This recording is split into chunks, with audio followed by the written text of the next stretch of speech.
So this is a scalloped buttonhole stitch, and you can see it all around here.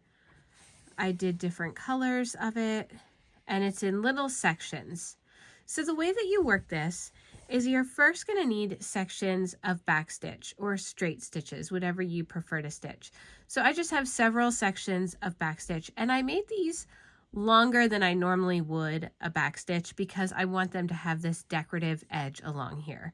So let me show you how easy it is to add a really pretty edge to the back stitches. Okay, so I am going to start by bringing my needle. Now I'm going through several layers of fabric here, but I'm bringing my needle up very close to this stitch, to the beginning of this stitch. It's not going through that stitch, but it's like right at the start of it.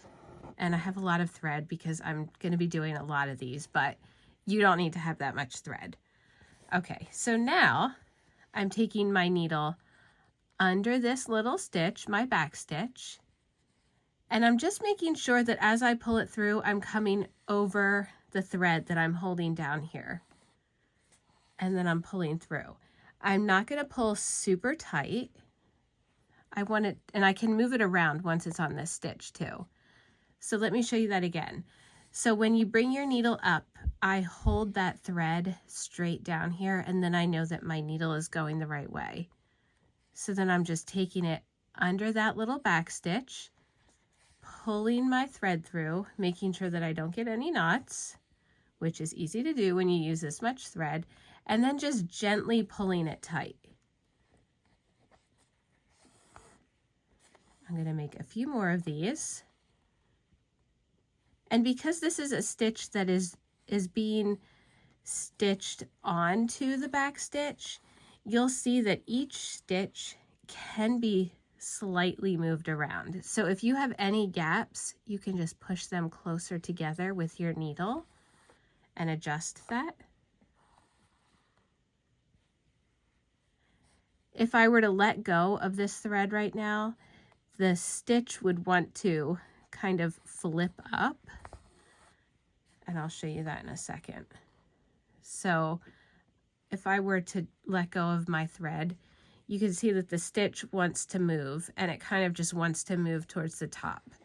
So that's why I'm keeping my needle or my thread pulled down to the edge like this.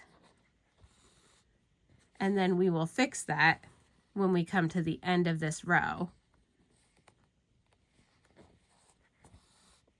Okay, so I've pushed them together.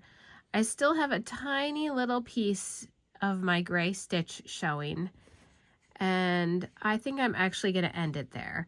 So I'm going to take my needle down right next to that gray stitch, my back stitch, and I'm going to pull it through now. Now this is what's going to anchor that stitch and make it stop wanting to flip up. And you can see there's a nice pretty scalloped edge now. And I am using, this is a Wonderfil specialty threads. It's a pearl cotton. I'm using a size 5. So there's a very thin size, which is the size 8, and there's a very thick size, which is the size 3. I feel like the size 5 is a really good size for this stitch because it lets you see the definition of the little buttonhole stitches that you're making. When I use a thicker thread, I would only use a thicker thread if I was doing like a big section, like if my back stitch sections were even longer, because it's a bulkier thread and your little like stitches look bulkier. So if you're going to do this, I think a pearl cotton is really nice because there's a twist to the threads already, plus you're twisting them, so it just makes it look like a very pretty decorative stitch. So that is the Scalloped Buttonhole Backstitch.